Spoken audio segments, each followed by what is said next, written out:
Welcome to Collegial Conversations with Diana Clark, the professional webinar series that offers clinical and personal perspectives on issues that are common, but often not talked about. Here is today's Collegial Conversation. Thank you for joining a Collegial Conversation with Diana Clark. Joining Diana today is Dr. Joshua Tal. Dr. Tal specializes in the treatment of insomnia and post-concussion anxiety.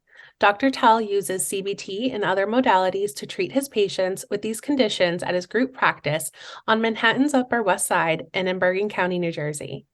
Through problem-focused, short-term sessions and a compassionate understanding approach, Dr. Tal has helped clients overcome their symptoms and recapture their ambitions. Today, Diana and Dr. Tal will be discussing sleep hygiene and the psychological impacts of sleep disorders. Thank you so much for joining us today, Dr. Tal. I'll pass the conversation over to Diana. So welcome, Dr. Tal. I really appreciate you taking this time because I know everybody is interested in what you're about to say about sleep. It is a national disaster, as I read on my news feed. And there are very few people who understand outside of sleep clinics what the issues are. So welcome. Thank you.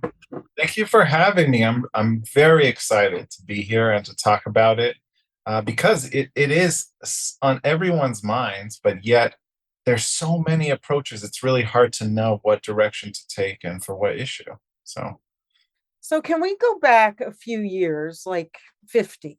Yes. We didn't talk about sleep. It wasn't a how did you sleep at the breakfast table conversation. Now, when we wake up, I hear it everywhere. If I go to family, how did you sleep? How did you sleep? And it's become a conversation, but I never heard it growing up. So what is this preoccupation that I'm starting to hear nationally? Have we always had sleep issues and we just didn't talk about it? Or it is worse? Well, if we go back 50 years, actually, that's around when the first labs looking at sleep, started, right? So the first lab dedicated to sleep medicine was in the 70s.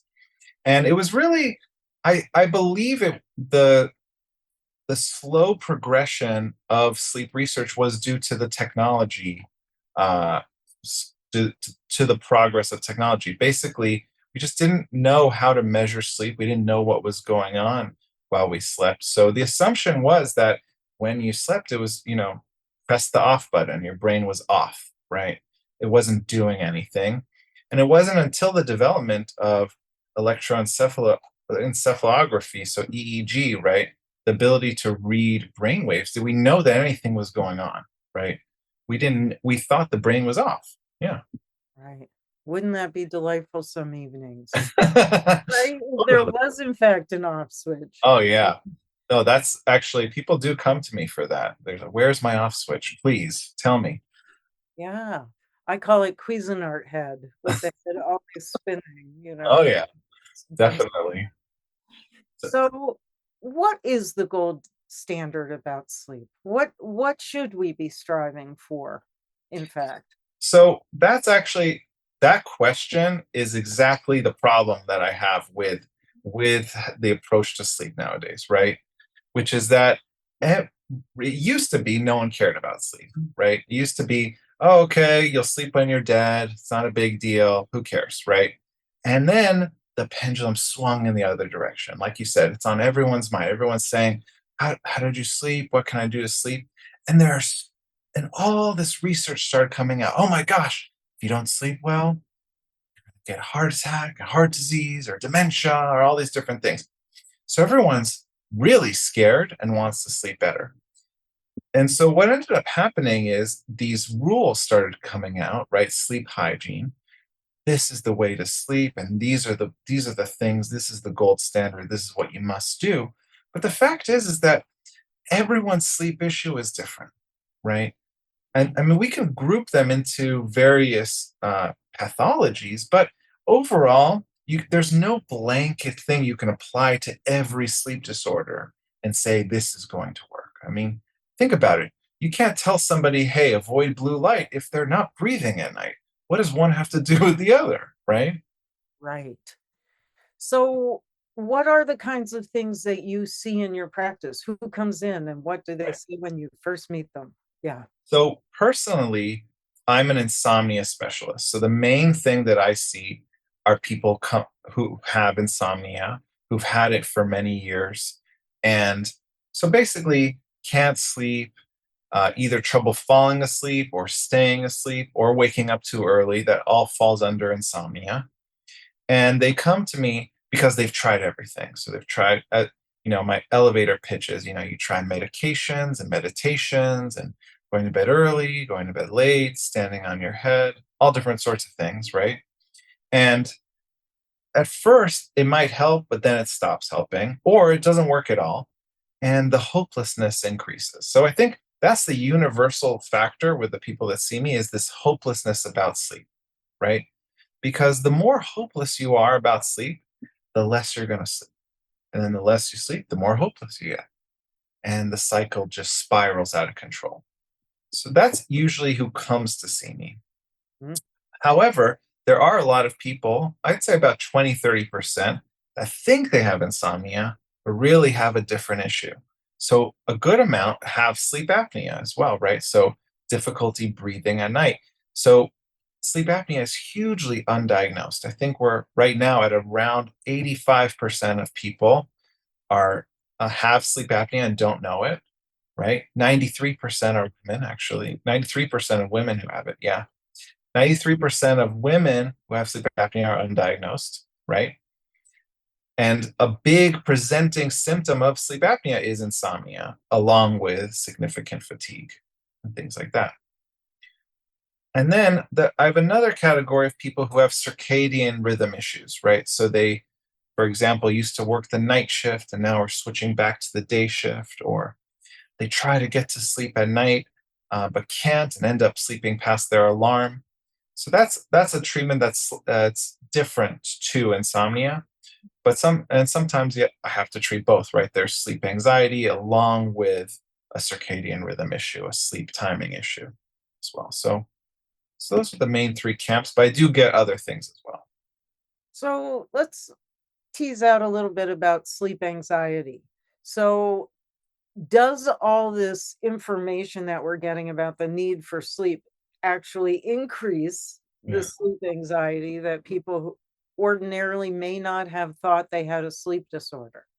So I do think in some cases, yes, I see that a lot. There's even a new diagnosis for this. It's called orthosomnia, which is believing sleep to be so important that it causes you not to sleep, right? Mm. And so I do see that in a lot of people. I also see, like long-term insomniacs, people who've just had insomnia forever, and they don't even think about the medical issues anymore or the functioning issues. And it's really just something that just continues and continues. And a lot of times due to the medications prescribed as well, right? So doctors giving Ambien and benzodiazepines for years and years and years without thinking of how to get these people off of it, right?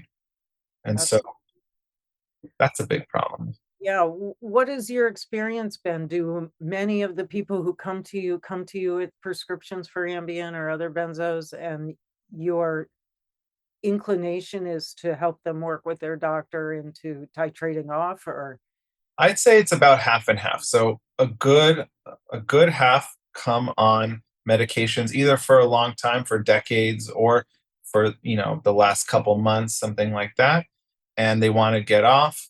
Or sometimes they're not sure they want to get off, but their doctor has recommended they come see me. And we talk about the benefits of getting off versus staying on, and things like that. And then the other half are people who do not want to try the medications at all, and they want a natural approach. So there are just talk people. about that natural approach. Know Yes. what the meds do. What does the natural do? So my main treatment that I do is called cognitive behavioral therapy for insomnia, or I like to call sleep boot camp, right? And the idea behind it is, like I said earlier, right? When you have insomnia, you worry about sleep. And the more you worry about sleep, the less you sleep. And the cycle continues. And then you try everything to sleep. and it becomes almost a vehicle for the insomnia, for the anxiety, bringing it into the bed. So a lot of people that come to see me, they have this experience where they're so tired and they get into bed and all of a sudden they're wide awake and they don't understand how. And that's a sign that their body and their mind have learned not to sleep during that sleep period. So the bed becomes a trigger for the anxiety. So the whole sleep process becomes a war, a battle, instead of a relaxing, calming experience. So with that in mind, my treatment is looking at specifically that the thoughts and the behaviors that are maintaining the sleep issue.